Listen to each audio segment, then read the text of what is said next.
Hello everyone, and welcome to Lancelot's Nerd Corner, where I'm proud to present another 12th scale figure review. Today, we'll be taking a look at the Knightfall Bane by Mafex, and I'm really glad to be giving you my honest and detailed account of the figure. Just like with my 6th scale reviews, I want to start with the head sculpt, and while the sculpt work is really great overall, there's not too much to judge since the face is covered by the mask obviously. There are no facial features or facial proportions to really examine, but it's not without its merits and features. For example, you can clearly see the deep wrinkling of the brow, making him look like he's permanently scowling. The zipper teeth are also very well sculpted, going from the forehead to the back of the head. In terms of the paint app, the eyes are a beautifully vibrant bright red, and they have a bit of shiny finish to them, because I think they were meant to be lenses in the comic, so this is a great touch by Mafex. The back of the head has 4 sculpted tubes sticking out of it, connecting to the venom injecting module.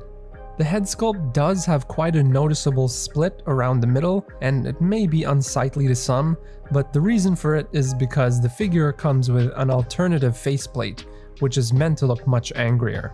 It's all around quite different, as the eyes are smaller, the brow is more furrowed, and even the mouth portion is slightly wider.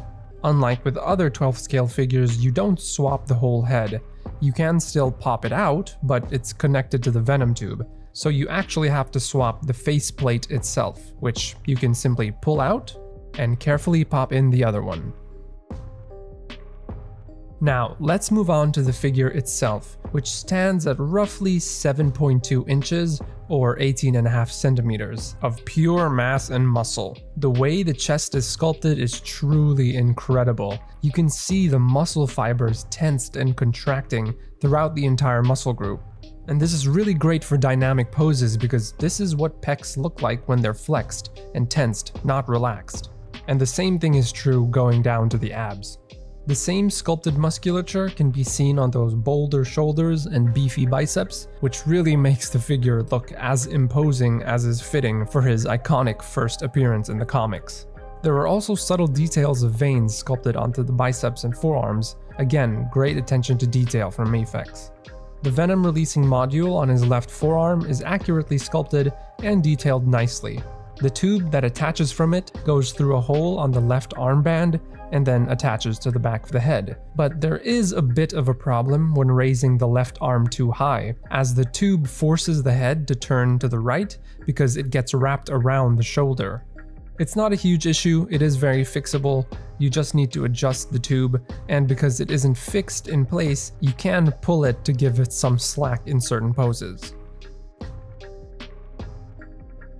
The belt is painted the same silver as the tubes and is made of soft rubber. It's only glued from the back, so the front may move around and it may need to be adjusted at times. I really love the way the pants are sculpted because it really gives a sense of material and fit. It's tight at the top where you can see the wrinkles on the thighs, which gives the effect that the pants are being stretched because they're so tight. However, it gets a bit looser at the bottom, especially at the top of the boots where you can see a lot of excess fabric gathers as it's tucked into the boots. There are lots of wrinkles and folds, and all over convey a baggier look. It genuinely blows my mind that this is all sculpted without having to use real fabrics, and it really shows Mafex's mastery over their techniques. The boots are sculpted really well, especially the laces going from top to bottom, and there's even detailed tread if you look underneath the boot. And the paint job overall is very clean, very well painted. I especially love the paint details of the little body hairs on the arms and back. They are fantastic inclusion because they're very comic accurate and again show Mafex's attention to detail. However, there is a slight inaccuracy with Bane's tank top. The V-taper shouldn't go all the way down to the belt. When looking at the comic books, there should be a little bit of fabric right above the belt where that V-taper ends. And it does bother me a bit because it reminds me of Borat's swimsuit, and it just does seem like a strangely careless oversight considering their usually amazing accuracy and attention for this kind of stuff. And one last little thing to be aware of is that Given the separation of the torso and abdomen joints, the tank top will be misaligned in certain poses. Like when you're twisting the torso but keeping the abdomen stationary. It doesn't really bother me, it's just something to be aware of when posing. Speaking of posing, let's go over the figure's articulation. The head can tilt down a ton, can tilt up a decent amount, but the mask's apparatus collides with the neck. There's lots of room to tilt and swivel side to side. And while there is a separate neck joint, it doesn't really move all that much, but you can still get some articulation out of it. The arms have slightly different ranges of motion between them because of the venom tubes on the left arm. Both have butterfly shoulder joints and can raise laterally past 90 degrees, but only the right arm can bicep swivel 360 degrees, as well as swing forward 360. Whereas the left arm is restricted by the tube for both of those motions. And the double elbow bend can be taken advantage of a decent amount before the forearm collides with the bicep. The diaphragm joint can extend backwards a ton, but can only crunch forward as well as tilt side to side a little bit before the abdomen takes over.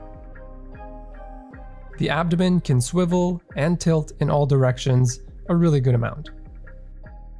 The legs have very generous drop-down joints, which allows you to raise them laterally to 90 degrees, to swing forward way past 90, but they can only swing backward a little bit. You can take advantage of the double bended knees,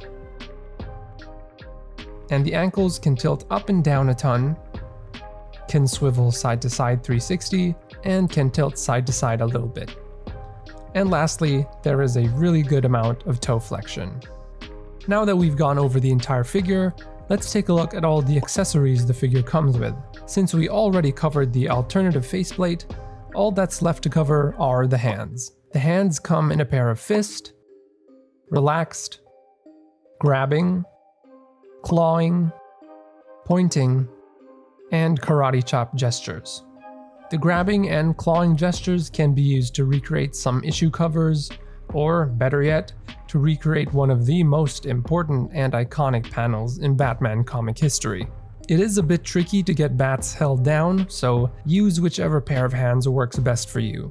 On the same vein, the pointing gestures can also be used to recreate some panels and poses. They reminded me that Bane did a pointing power pose in the comic more than once, surprisingly. So, good addition by Mafex. They also can be used for pressing the venom releasing module, and the rest of the hands are straightforward and self-explanatory. To finish up this review, let's take a quick look at some comparisons. Starting first with the Knightfall Batman. And here's Hush Batman. And finally, Hush Superman. There were very high expectations for this figure among 1/12 collectors, ever since this figure first came up on pre-order. And now that I have it in hand, I can safely say Mafex surpassed all those expectations and some. With accurate details, superbly crafted sculpt work, and a display presence that would make any shelf tremble, I think Mafex delivered a Bane figure that is worthy of breaking the bat, and definitely worth breaking the bank. Just a little bit though. Thank you so much for watching. If you found this review helpful, please feel free to like and subscribe. I hope you have a great day, and I will see you in the next video.